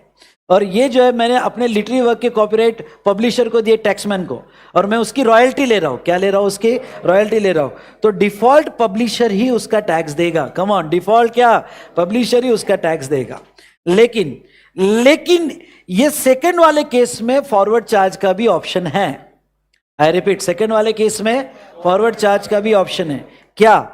अगर ऑथर खुद चाहे, तो ऑथर अगर चाहे तो वो फॉरवर्ड चार्ज में भी टैक्स दे सकता है। ऑथर चाहे तो फॉरवर्ड चार्ज में भी टैक्स दे सकता है। कंडीशन क्या है? कंडीशन ये है, ये लर्न करके जाना। ओके, फॉरवर्ड चार्ज में पहला, author has to take registration in क्या बेटा, जीएसटी। जीएसटी में ऑथर को रजिस्ट्रेशन लेना पड़ेगा। ओके, यानी ये तीसरी ऐसी केस जो फॉरवर्ड चार्ज में लाएगी। पहली कौन सी थी? जीटीए ऑप्शन दिया गया। दूसरा आपने देखा रेंटिंग ऑफ मोटर व्हीकल, वहां भी फॉरवर्ड चार्ज का ऑप्शन है। और तीसरा अभी हम क्या देख रहे हैं बेटा, ओके, क्या लिटरेरी वर्क का कॉपीराइट। किसका कहा मैंने? लिटरेरी। यहां फॉरवर्ड चार्ज नहीं है, फॉरवर्ड चार्ज इधर है। ओके, तो ऑथर डिक्लेरेशन देगा, सॉरी ऑथर रजिस्ट्रेशन करवाएगा, डिक्लेरेशन देगा कि वो फॉरवर्ड चार्ज में टैक्स, ये लर्न करके जाना, वो सारे प्रोविजन का कंप्लायंस करेगा। ओके, और वो जो अगर फॉरवर्ड चार्ज ऑफ करता है तो एटलीस्ट 1 ईयर वो रिवर्स नहीं करेगा, और वो इनवॉइस में भी डिक्लेरेशन देगा। अगर ये सारी कंडीशन फुलफिल होती है तो वो केस में फॉरवर्ड चार्ज में ऑथर टैक्स देगा। फायदा क्या है फॉरवर्ड चार्ज में देने का? आईटीसी मिल जाते हैं। ओके, फायदा क्या है कि आपके इनपुट के आईटीसी मिल जाते हैं। ओके, तो ये था रिगार्डिंग टू कॉपीराइट सर्विसेज। इस तरह से हमने 9(3) का रिवर चार्ज कंप्लीट किया। आई रिपीट, 9(3) का रिवर चार्ज कंप्लीट किया। अब 9(5) में आते हैं। ओके, 9(4) तो आखिरी में ले लूंगा। अब आ जाओ 9(5) में फटाफट। बेटा याद का रिवीजन अच्छा लगा? ओके, याद का रिवीजन अच्छा लगा होगा तो बेटा रिवीजन है। कोई अगर ये मूड से बैठा हो कि मैंने कुछ भी नहीं पढ़ा और मुझे स्टार्ट से समझ जाए, तो मेरा एग्जाम ओरिएंटेड बैच लगाए या वो मेरा रेगुलर बैच लगाए। समझ में आया? वो मूड यहाँ काम नहीं आएगा। देखो, मूड का भी अपना टाइम होता है, कब कौन सा काम आता है। ओके, तो ये बड़ा इंपॉर्टेंट है। तो यहाँ पे ये रिवीजन चल रही है, ये ध्यान रखना, और नाम ये है रैपिड रिवीजन। ओके, RR, समझ में आया ना? नाउ नेक्स्ट यहां पे देखो। हाँ, जिसको मैं आपको ये बता दूं कि जिसको अगर क्वेश्चन प्रैक्टिस करनी है रिवीजन के साथ, कॉन्सेप्ट समझ के क्वेश्चन प्रैक्टिस करनी है, तो मेरा कॉन्सेप्ट प्लस प्रैक्टिस बैच है। अगर आपको लेना है थोड़ा स्किल बनाना, आपको प्रेजेंटेशन स्किल में थोड़ा आपको इंप्रूव करना है, तो वो बहुत अच्छा बैच मैंने रिकॉर्ड किया है। अराउंड 150 क्वेश्चन सॉल्व करके दिए हैं। डिस्क्रिप्शन में उसके लिंक है, आपको लेना है तो ले सकते हो, बट मैं पूरा आपको रिवीजन करवा के दे रहा हूं। चलिए, अब ECO, इलेक्ट्रॉनिक कॉमर्स ऑपरेटर, ध्यान से सुनो। बहुत सी बार क्या होता है, सप्लायर अपनी सर्विसेज किसके थ्रू देता है बेटा? ECO के थ्रू। ECO के थ्रू देता है रिसिपिएंट। सबसे बेस्ट एग्जांपल है ओला, उबेर। सप्लायर है cab operator, come on, supplier है क्या? Cab operator. ओके, रिसिपिएंट आप हो, और आप बुकिंग किसके थ्रू कर रहे हो? ECO के थ्रू, ECO के थ्रू। या दूसरा ओयो होटल्स, मेक माई ट्रिप। ओके, होटल्स की बुकिंग ECO के थ्रू हो रही है। तो गवर्नमेंट, ये रिवर्स चार्ज नहीं है। यहां 3 पार्टी होती है, एक होता है सप्लायर, ओके, एक होता है क्या? रिसिपिएंट। एक होता है क्या? सप्लायर, एक होता है रिसिपिएंट, और एक होता है ECO। अच्छा, एक्चुअल ECO सर्विस दे रहा है क्या? नहीं, ECO सिर्फ दोनों को कनेक्ट कर रहा है। हाँ, ECO की अपनी सर्विस क्या है? कनेक्ट करना, उसका वो कमीशन लेता है। अरे यस और नो? पर समझ लो कैब ऑपरेटर या फिर होटल सर्विस या रेस्टोरेंट सर्विस। तो अब ये क्या कहते, देखो लॉ ये कहता है 9(5) हम कुछ सर्विस नोटिफाई करेंगे, मतलब 9(5) सबको अप्लीकेबल नहीं होगा। 9(5) कहां अप्लीकेबल होगा? For notified services. I repeat, क्या कहा मैंने? For notified services. अब सर नोटिफाइड सर्विसेज, ये नीचे चार्ट है, ये इतनी सर्विसेज इन्होंने नोटिफाई की है, और यहां पे ओके 9(5) अप्लीकेबल होगा। अब नोटिफाइड सर्विस में वो क्या कहते हैं, देखो, अगर कोई भी नोटिफाइड सर्विसेज ECO के थ्रू दी गई तो उसका टैक्स ना सप्लायर देगा ना रिसिपिएंट देगा, उसका टैक्स गवर्नमेंट को कौन देगा? ECO देगा, उसका टैक्स गवर्नमेंट को ECO देगा। और नाउ अगर ECO का कोई फिजिकल प्रेजेंस इंडिया में नहीं होगा तो उसका रिप्रेजेंटेटिव देगा, और उसका रिप्रेजेंटेटिव भी इंडिया में नहीं है, तो उसको कोई पर्सन अपॉइंट करना पड़ेगा। जैसा एयरबीएनबी होटल बुकिंग लेता है।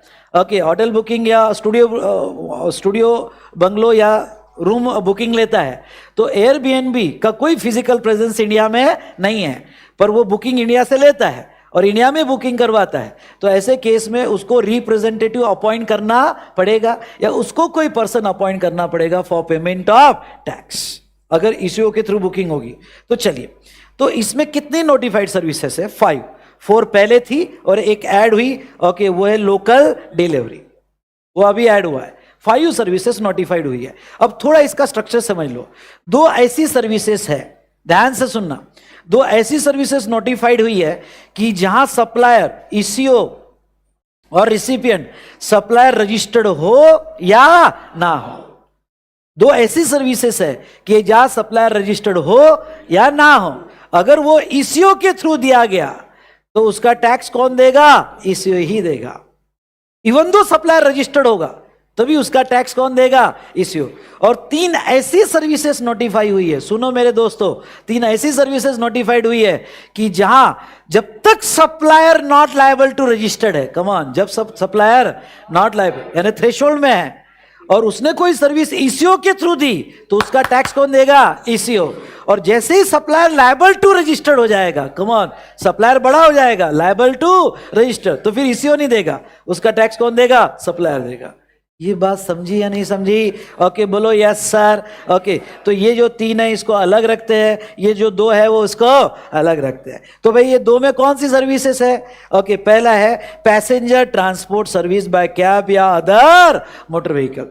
मतलब अगर कोई भी कैब वाला अपनी कैब बुकिंग ईसीओ के थ्रू करवाता है या कोई भी मोटर व्हीकल अपनी बुकिंग ईसीओ के थ्रू करवाता है, फिर क्यों ना बस हो, अरे है ना, क्यों ना ऑटो हो, क्यों ना यहाँ पे कार वाला हो, अपनी बुकिंग किसके थ्रू करवा रहा है?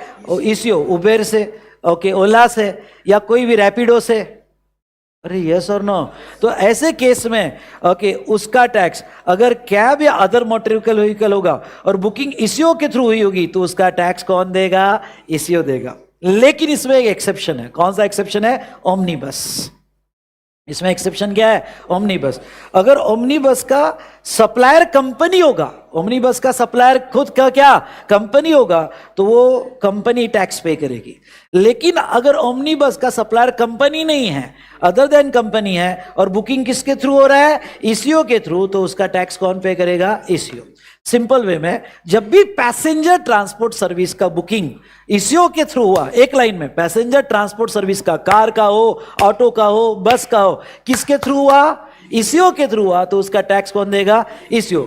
वन एक्सेप्शन ओनली, ओमनी बस का अगर ओनर कंपनी होगी, ओमनी बस की ओनर कौन होगी? कंपनी होगी, तो फिर ईसीओ नहीं, कौन टैक्स देगा? कंपनी। दैट्स ऑल, ज्यादा कंफ्यूज होने की जरूरत नहीं है। दूसरा, रेस्टोरेंट। इंडिया के जितने भी रेस्टोरेंट है, एक चाय वाला से लेके तो बहुत बड़ा रेस्टोरेंट क्यों ना हो, वो रजिस्टर्ड हो या ना हो, समझ में आया क्या?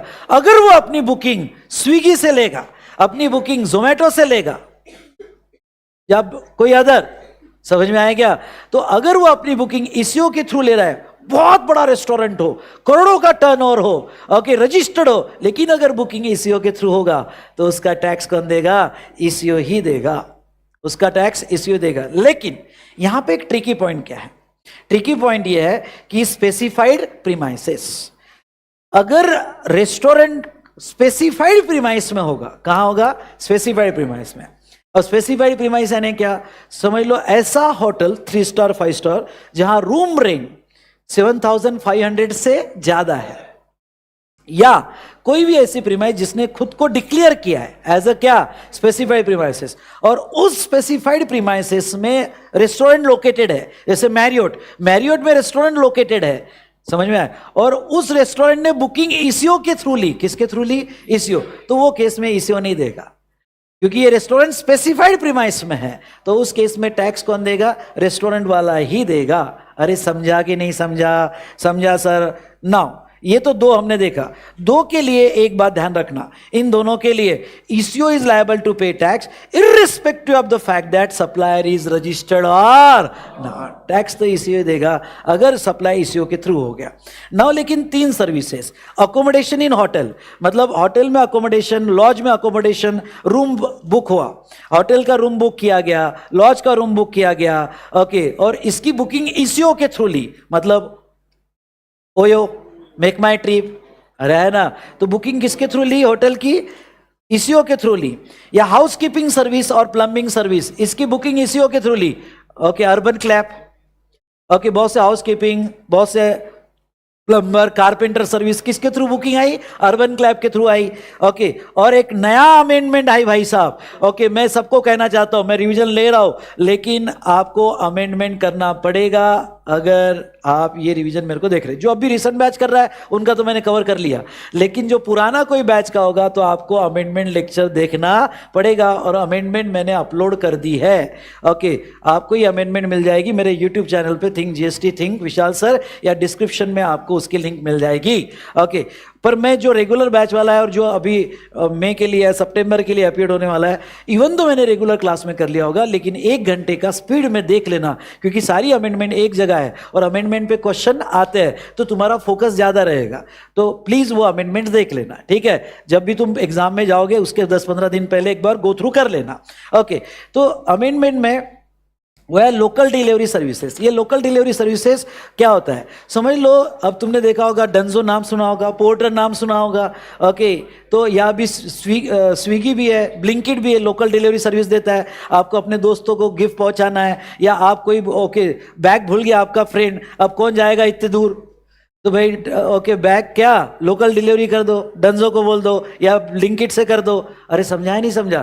तो अगर लोकल डिलीवरी सर्विसेज कोई ईसीओ के थ्रू दे रहा है, मतलब आपने डंजो या आपने जो है ब्लिंकिट पे लोकल डिलीवरी बुक की और लोकल डिलीवरी वाला अपॉइंट हुआ, और वो लोकल डिलीवरी वाला ने ऑर्डर किसके थ्रू ली, डायरेक्टली या ईसीओ के थ्रू ली?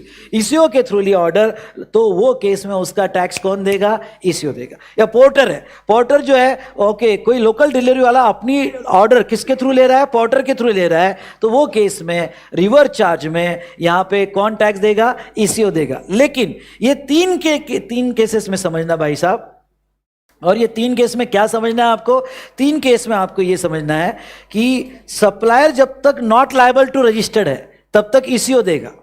सप्लायर जब तक क्या नॉट लायबल टू रजिस्टर्ड है तब तक कौन देगा? ईसीओ। लेकिन जैसे सप्लायर बड़ा हो गया एंड लायबल टू रजिस्टर्ड हो गया, लायबल टू रजिस्टर्ड होगा, तो अब ईसीओ नहीं देगा। अब टैक्स कौन देगा? तो होटल वाला देगा, या हाउसकीपर वाला देगा, या लोकल डिलीवरी वाला देगा। ये समझा या नहीं समझा? फिर ईसीओ टैक्स नहीं देगा। ओके, और लास्ट 9(4) सेक्शन 9(4) में बेटा वो कोई पढ़ने की जरूरत नहीं, ज़्यादा टेंशन मत लेना इसका 9(4) का। ओके, अगर सप्लायर कौन है? अनरजिस्टर्ड है। सप्लायर कौन है? अनरजिस्टर्ड, और लेने वाला रजिस्टर्ड है, तो कंस्ट्रक्शन सेक्टर में इन्होंने रिवर चार्ज दी है। ओके, कंस्ट्रक्शन सेक्टर में प्रमोटर बिल्डर अगर 80% से ज़्यादा अनरजिस्टर्ड पर्सन से खरीदता है तो रिवर चार्ज में टैक्स आएगा, या सीमेंट अनरजिस्टर्ड से खरीदता है तो रिवर चार्ज में टैक्स आएगा, या कोई भी कैपिटल गुड्स अनरजिस्टर्ड पर्सन से खरीदता है तो रिवर चार्ज में टैक्स आएगा। तो ये थी हमारी complete revision RCM and eco. अब मैं एक पॉइंट आपको बताना चाहूंगा, और वो इंपॉर्टेंट पॉइंट क्या, समझ लो जीटीए सर्विस है, और जीटीए सर्विस यहां पे एक बिजनेस वाला ले रहा है, ठीक है? जीटीए में रिवर चार्ज में टैक्स दिया जा रहा है। जीटीए में क्या रिवर चार्ज में टैक्स दिया जा रहा है, तो समझ लो रिवर चार्ज में मैं टैक्स दे रहा हूं 10,000। तो अब ये जो बिजनेस वाला है ये आउटवर्ड टैक्स भी करता है। क्या कहा मैंने? ये आउटवर्ड टैक्स भी करता है। अरे आया ना? तो अब इसने जीटीए सर्विस, समझ लो इसका आप प्रॉफिट एंड लॉस अकाउंट बना रहे हैं, इसने रिवर चार्ज में जीटीए सर्विस ली। क्या कहा मैंने? ली तो इसका इनवर्ड है, फ्रेट है इसका इनवर्ड, और ये रिवर चार्ज में उसका टैक्स दे रहा है। ओके, और इसका आउटवर्ड भी है, कम ऑन, इसका क्या आउटवर्ड। तो ये जो इसने रिवर चार्ज में टैक्स दिया, क्या इसका क्रेडिट भी ले सकता है क्या? यस, रिवर चार्ज में जो टैक्स दिया उसका वो क्रेडिट भी ले सकता है। पर सर आपने तो बोला क्रेडिट ब्लॉक है, क्रेडिट सप्लायर का ब्लॉक है। अरे है ना, जो ले रहा है ओके ले रहा है वो फ्रेट बता रहा है कि उसके फ्रेट चार्जेस हुए, और रिवर चार्ज में टैक्स दे रहा है, तो वो टैक्स पे भी करेगा और उसका क्या क्रेडिट मिलेगा। लेकिन ये जो रिवर चार्ज में टैक्स देगा वो कैश में देगा। रिवर चार्ज वाला टैक्स जो देगा वो कैश ले जाएगा, वो पे करेगा और बाद में क्रेडिट भी लेगा। तो आपको बहुत से क्वेश्चन में ऐसा आ सकता है, आरसीएम में पेमेंट लायबिलिटी भी दिखेगी और वो उसका क्रेडिट भी दिखेगा। अरे यस और नो, तो पेमेंट और क्रेडिट दोनों साथ में एंट्री दिखेगी। ये हमने देखा रिगार्डिंग टू रिवर चार्ज। अब देखो बेटा यहां पे कौन से क्वेश्चन आपको पढ़ के जाना है, ओके जो मैं एक्सपेक्ट कर रहा हूं एग्जाम में आएंगे। आप आ जाओ यहां पे स्पॉन्सरशिप सर्विस में। स्पॉन्सरशिप सर्विस में 4.1 ये नया क्वेश्चन मैंने ऐड किया है। ओके, ये क्वेश्चन मैं आपको बता दूं, regal foundation of commerce organize a business summit in Surat. Regal foundation है और उन्होंने बिजनेस समिट ऑर्गेनाइज किया Gujarat, in which all startups were invited to pitch their business ideas. Pandit Jewels Private Limited, registered in the state of Maharashtra, sponsored the summit and paid the amount 1,50,000. ओ भाई साहब, okay, यहाँ पे पंडित jewels ने पैसा दिया और Regal foundation ने पैसा लिया, तो who is the supplier? Regal foundation is the क्या? Supplier. And who is the recipient? Pandit jewels private limited is the क्या? रिसिपिएंट. और ये किसका पैसा दिया? स्पॉन्सरशिप का. चलो स्पॉन्सरशिप का कॉन्टेक्स्ट याद करो, क्या काउंटर है? Supplier is any person other than body corporate. क्या ये रिगल फाउंडेशन एनी पर्सन है? ये बॉडी कॉर्पोरेट नहीं है. और लेने वाला अगर कौन होगा? Body corporate. तो क्या यहां रिवर चार्ज लग जाएगा क्या? हाँ. तो you are required to determine who is the person liable to pay tax. तो Regal Foundation of Commerce is, हाँ, अब उन्होंने दो सवाल पूछे. रिगल फाउंडेशन अगर बॉडी कॉर्पोरेट होगा तो फॉरवर्ड चार्ज, अगर Regal Foundation not a body corporate होगा तो रिवर्स चार्ज. ये समझ में आया क्या? तो भाई साहब ये क्वेश्चन आरटीपी सितंबर 25 एग्जाम में ओके दिया था, एग्जाम में आने के चांसेस है regarding to sponsorship service. Done done done done, very good. Okay, उसके बाद में एक क्वेश्चन जो है, ये क्वेश्चन नंबर 7, ये आपके क्वेश्चन में होगा. ये क्वेश्चन आप इसलिए पढ़ के जाओ क्योंकि ये डायरेक्टर टू कंपनी है. तो इसमें क्या हुआ था कि प्रियम जो डायरेक्टर था और लेने वाला सनमून क्या? कंपनी. ओके, तो पहला इंडिपेंडेंट डायरेक्टर ने, इंडिपेंडेंट डायरेक्टर था और सनमून को सर्विस दिया और not an employee, not an employee है तो रिवर चार्ज में टैक्स आएगा. दूसरे केस स्टडी में क्या था? ओके, दूसरे केस स्टडी में टोटल 125 लाख का पेमेंट था, जिसमें 60,000 ओके जिसका टीडीएस 192 में डिडक्ट हुआ. ओके, 60,000 जिसका टीडीएस 192 में और 65,000 जिसका टीडीएस क्या 194 में डिडक्ट हुआ. तो ऐसे केस में आपको यह लिखना है कि 60,000 पे क्या? नॉट अ सप्लाई, कोई टैक्स नहीं आएगा. पर 65,000 में यस रिवर्स चार्ज में टैक्स आएगा और इसका टैक्स कौन पे करेगी? कंपनी पे करेगी. तो ये क्वेश्चन था. हाँ, नेक्स्ट ये क्वेश्चन जो है ये विक्की फ्रैंकिंग का क्वेश्चन है, क्वेश्चन नंबर 9. ये क्वेश्चन नंबर 9 जो है यहां पे पढ़ के जाना. अब ये केस में क्या हुआ मैं आपको बताऊं. विक्की फ्रैंकिन एक ऑथर था और वो जो है पब्लिशर एसबीपी पब्लिशर को उसने जो है लिटरेरी वर्क प्रोवाइड किया था. ओके, कुछ किताब लिखी थी और एसबीपी पब्लिशर को दी थी. अब एसबीपी पब्लिशर ने रॉयल्टी पे की. अब देखो रिवर चार्ज क्या कहता है, किसी ऑथर ने ओरिजिनल लिटरेरी वर्क अगर पब्लिशर को दिया तो रिवर चार्ज में किसको टैक्स देना है? पब्लिशर को देना है. पर यहां के केस में क्या कहा गया? केस में क्या गया कि जो एसबीपी पब्लिशर है वो टैक्स देने को रेडी नहीं है, वो टैक्स देने को रेडी नहीं है. और तो क्या ऑथर के पास कोई ऑप्शन है कि वो फॉरवर्ड में टैक्स दे? तो यस बेटा, पहले तो आप ये लिखोगे कि वे रिवर चार्ज में कौन लायबल रहेगा? पब्लिशर. लेकिन author can opt for forward charge. Forward charge में उसको ये कंडीशन फुलफिल करनी पड़ेगी. क्या? ही शुड बी अ क्या? Registered person, file a declaration. किस बात का डिक्लेरेशन? कि वो फॉरवर्ड चार्ज में टैक्स देगा, सारी प्रोविजन कंप्लाई करेगा और एटलीस्ट 1 ईयर तक ऑप्शन विड्रॉ नहीं करेगा, तो वो फॉरवर्ड चार्ज में दे सकता है. उसके बाद में बेटा मैं आपको लूं ओके, यहां पे एक क्वेश्चन आ जाना, क्वेश्चन नंबर 13 में भी. हाँ, क्वेश्चन नंबर 13 में देखो क्या हुआ. Nutan limited registered person in Indore Madhya Pradesh provide details of the following transaction carried out. Paid remuneration to mister Madan for services rendered by him in the capacity of director, जिसका TDS 192 में deduct हुआ और 194J में deduct हुआ. ये तो आप सॉल्व कर पाओगे. जो 192 वाला है उसके ऊपर जीएसटी नहीं आएगा, 194J वाले पे जीएसटी आ जाएगा. Done done done done. दूसरा देखो, paid rent to Indian railway.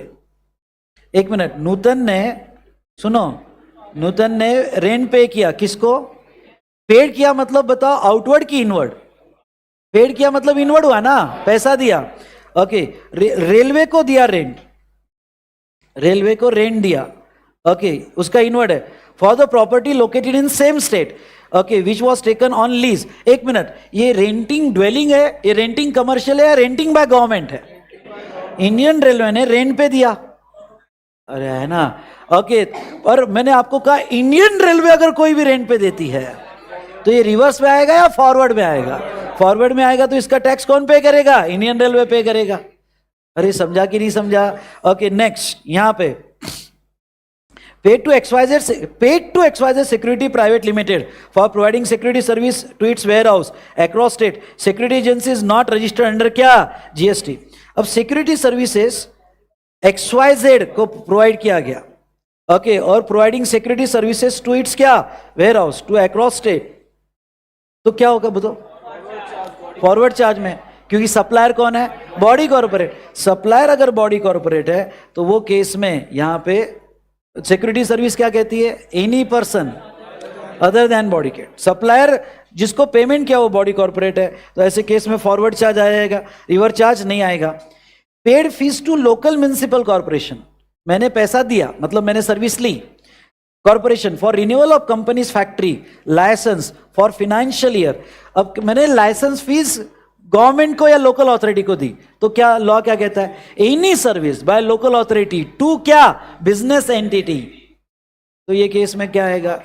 Business entity. क्या आरसीएम आ जाएगा? यस, प्रोवाइडेड दैट कि उसका जो, हाँ एक मिनट एग्जाम्प्ट है, बराबर है. ओके, यहाँ 4800 है, तो मतलब एक एग्जाम्शन है. एग्जाम्शन है, वैसे तो रिवर चार्ज है, लेकिन अगर अमाउंट 5000 से कम होगी तो उसको एग्जाम्शन मिलता है, वो एग्जाम्शन में आएगा. ओके, तो ये एक प्रॉब्लम था जो आपको कर लेना है भाई. और देखो एक लास्ट केस स्टडी 9.5 की, क्वेश्चन नंबर 17, 9.5 की केस स्टडी आप पढ़ के जाना. ओके, ये अच्छे से कर लेना, लास्ट केस स्टडी. तो इंपॉर्टेंट क्वेश्चन मैंने आपको बता दिए. और एक क्वेश्चन नंबर 16, ये भी इंपॉर्टेंट है रिवर चार्ज पे, ये भी आपने करना है. ओके, 16 और 17 ये एक इंपॉर्टेंट क्वेश्चन आपने रीड करके जाना है. तो बेटा इस तरह से ओके हमने यहाँ पे रिवर चार्ज कंप्लीट किया विथ इंपॉर्टेंट क्वेश्चन जो आपको पढ़ के जाना है. Done done done done. अगर दोस्तों आपको पसंद आया होगा तो लाइक कीजिए और अपनी कमेंट जरूर दीजिए. ओके, तो सब्सक्राइब भी कीजिए और शेयर भी कीजिए. So thank you so much, thank you so much. और जो रिकॉर्डेड सेशन में होगा बेटा, ये कैसा लगा रिवीजन? रैपिड रिवीजन था. अगर आपको अच्छा लगा होगा तो आपकी कमेंट जरूर दीजिएगा. Thank you so much, thank you so much. ठीक है, ओके, सो बाय बोलो बच्चों. ओके.